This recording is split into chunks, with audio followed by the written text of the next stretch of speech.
Salam sejahtera untuk kita semua. Pertama-tama, marilah kita panjatkan puji syukur kehadirat Allah Subhanahu wa Ta'ala, Tuhan yang Maha Esa. Berkat izinnya kita bisa masih bernafas, masih hidup di penghujung tahun 2020. Pada kesempatan yang berbahagia ini, izinkan saya selaku Ketua Umum Gerakan Nasional Pemberantasan Tindak Pidana Korupsi atau Dewan Pimpinan Nasional Gerakan Nasional Pemberantasan Korupsi dengan ini menyampaikan beberapa catatan terkait dengan upaya pencegahan dan pemberantasan korupsi selama kurun waktu 1 tahun di tahun 2020. Adapun catatan-catatan tersebut, ada beberapa hal yang menjadi sorotan penting buat kita semua agar kedepannya dapat memperbaiki, dapat melakukan evaluasi, dan bisa terus berdaya guna, berhasil guna dalam upaya pencegahan dan pemberantasan korupsi.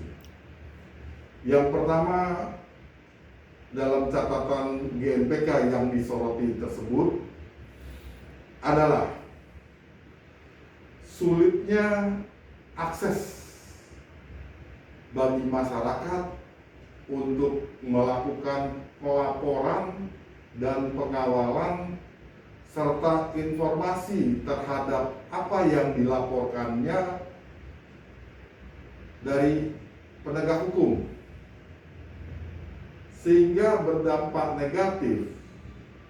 Masyarakat jadi segan, malas melaporkan dugaan tindak pidana korupsi. Ditambah lagi, masyarakat jadi sulit untuk menjadi saksi, belum lagi berhadapan dengan oknum-oknum pelaku-pelaku tindak pidana korupsi tadi. Ini catatan penting agar kedepannya akses masyarakat terhadap pelaporan dan informasi terhadap penanganan perkara benar-benar dibuka oleh penegak hukum dan memberikan dorongan agar peran serta masyarakat bisa terus ditumbuh kembangkan dalam upaya pencegahan dan pemberantasan korupsi. Catatan yang kedua yang disoroti oleh GNPK terkait dengan institusi penegak hukum yang memiliki tupoksi memberantas korupsi. Kita coba soroti institusi Polri, di mana dalam kurun waktu tahun 2020 ada yang menonjol kasus dugaan korupsi penyalahgunaan wewenang yang melibatkan beberapa petinggi Polri, jenderal kepolisian, terkait dengan kasus Joko Chandra. Satu sisi kita apresiasi ada progres yang mungkin sebagian masyarakat menganggapnya itu prestasi. Tapi ada progres yang membuat masyarakat pesimis. Apa mungkin, pertanyaan masyarakat ini, apa mungkin kasus ini bisa tuntas? Apakah hanya 2 jenderal polisi yang terlibat dalam putaran kasus Joko Chandra? Nah, kasus ini cukup membuat masyarakat tidak begitu yakin akan keprofesionalan daripada penyidik yang menangani perkara ini.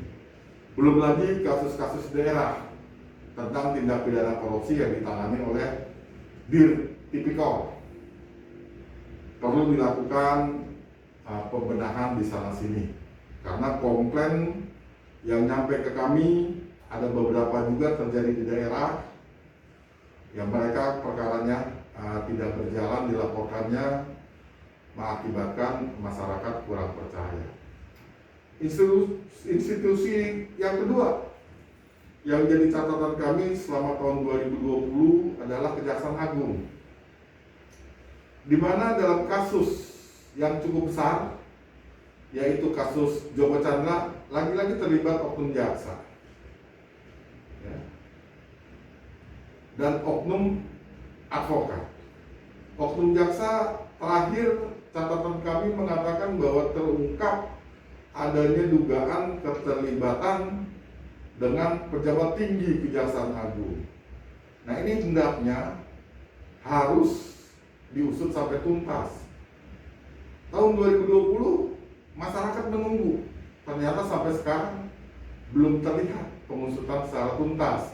Walaupun di akhir tahun ini, tepatnya Desember, Jaksa Agung sudah membentuk Satgas 53 yang tugasnya antara lain meletakkan atau menegakkan disiplin, ya, terhadap Perpres 53 tentang disiplin pegawai. Nah, ini cukup bagus, tapi kita belum tahu hasilnya karena di situ juga melibatkan Jamwas. Bagaimana kita lihatlah ke depan Jamwas dan Jam Intel. Ya, mudah-mudahan ini akan berhasil untuk membawa kembali citra kejaksaan yang dicintai oleh masyarakat. Saya berharap bisa juga di sini dilibatkan upaya Kejaksaan Agung ini melibatkan Satgas Saber Pungli, ya, agar bersama-sama untuk bisa mewujudkan penegak hukum yang baik, bersih dan bebas KKR. Berikutnya kita soroti tentang institusi kejaksaan, institusi KPK, Komisi Pemberantasan Korupsi. Institusi ini sesungguhnya cukup dicintai oleh masyarakat dan sangat dikagumi oleh masyarakat. Tapi di tahun 2020 ada catatan buram pada institusi ini, di mana pimpinan KPK-nya terbukti melakukan pelanggaran kode etik.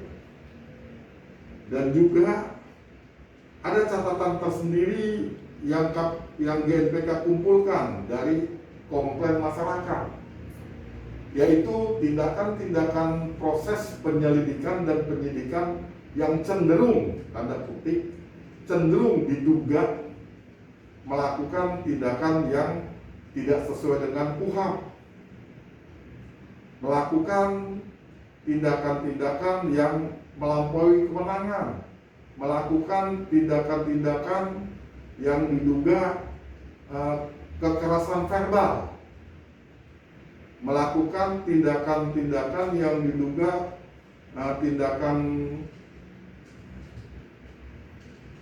penganiayaan fisik tidak, tapi mental, dengan bentuk ancaman dan lain sebagainya. Ini catatan ini sampai ke GNPK, komplain-komplain tadi, dan ini juga akan mencederai institusi KPK. Ditambah lagi, dalam proses penyidikan, penyidik KPK patut diduga, menurut informasi yang kami terima, melakukan penyitaan atau pemblokiran rekening yang tidak ada sangkut pautnya dengan tindak pidana korupsi yang sedang ditangani. Nah, ini persoalan keprofesionalan. Jadi ke depan GNPK menyoroti agar para penyelidik KPK serta unsur pimpinan harus meningkatkan profesionalisme, agar tidak terjadi hal-hal yang sedemikian rupa mengakibatkan masyarakat tidak lagi percaya dengan institusi KPK. Berikutnya dalam catatan kami yang perlu disoroti adalah sikap para koruptor. Ya. Di tahun 2020 saat kita mengalami pandemi COVID-19, wabah yang terjangkit hampir di seluruh dunia, bahkan di seluruh dunia, Indonesia pun kena.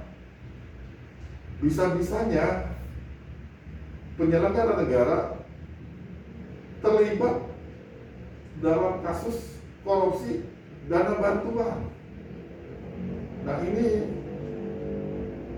memukul, mencederai hati rakyat Indonesia. Ini dalam catatan kita ini terburuk ya. Oleh sebab itu ya, kami berharap agar terhadap pelaku tindak pidana korupsi ini diberikan sanksi sesuai dengan pasal 2 ayat 2 Undang-Undang Nomor 31 Tahun 1999, yaitu hukuman mati, agar terdapat efek jerah di situ. Berikutnya yang masuk dalam catatan kami terkait dengan aktivis para pemberantas korupsi. GNPK menyampaikan apresiasi kepada teman-teman yang dengan keterbatasannya masih terus melakukan pemantauan terhadap dana COVID, masih terus melakukan pemantauan terhadap dana-dana APBN dan APBD, masih terus melakukan kegiatan-kegiatan pencegahan pemberantasan korupsi, walaupun dengan keterbatasan di sana sini. Sekali lagi saya menyampaikan apresiasi untuk itu. Semoga Allah Subhanahu wa Ta'ala mencatat sebagai amal ibadah dari saudara-saudara. Dan yang terpenting, kita berdoa agar saudara-saudara selalu diberikan kesehatan, dilindungi oleh Allah Subhanahu wa Ta'ala, diberikan bimbingan, dan yang terakhir diberikan kesejahteraan lahir dan batin. Itu saja yang bisa saya sampaikan.